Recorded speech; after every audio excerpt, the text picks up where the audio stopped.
Group ग्रामपंचायत हद्दीतील प्रांजली या गोदामावर नयनाची कारवाई।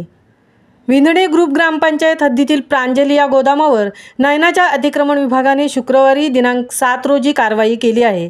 या संदर्भात नयना अतिक्रमण विभागाच्या अधिकाऱ्यांशी संपर्क साधला असता त्यांनी मोबाईल फोनवर माहिती देण्यास चालढकलपणा केला आहे। उरण तालुक्यातील चिर्ले, वेशवी, दिघोडे, विंधणे, चिरनेर, मोठीजुई, कळंबुसरे, कोपरोली, पिरकोण, सारडेसह इतर ग्रामपंचायत हद्दीतील गावांमध्ये मोठ्या प्रमाणात मालाची हाताळणी करणाऱ्या गोदामांची बांधकामे उभी राहत आहेत।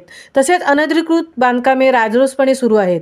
सदर बांधकामे ही शासनाच्या नियमानुसार होत नसल्याने सदरची बांधकामे हटवण्यात यावी यासाठी संबंधित गावकरी, विविध पक्षांचे पदाधिकारी, सामाजिक संस्था, सिडको तहसील कार्यालय उरण तसेच नयना प्राधिकरण विभागाच्या कार्यालयाकडे तक्रार दाखल करत आहेत।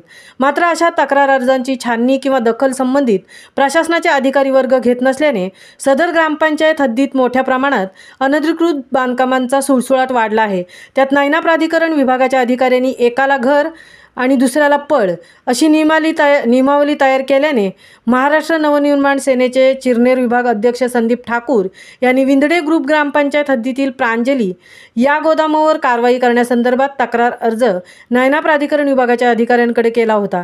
या तक्रार अर्जाची दखल नयना अतिक्रमण विभागाच्या अधिकाऱ्यांनी घेऊन शुक्रवार दिनांक 7 रोजी आपल्या सहकाऱ्यांच्या मदतीने थातुरमातुर कारवाईचा बडगा उभारला आहे। या संदर्भात नयना अतिक्रमण विभागाच्या रवींद्र मानकर व प्रताप नलावडे या अधिकाऱ्यांशी संपर्क साधला असता त्यांनी मोबाईल फोनवर बोलण्यास नकार दर्शवला आहे। महामुंबईसह अनंत नारंगीकर, उरण।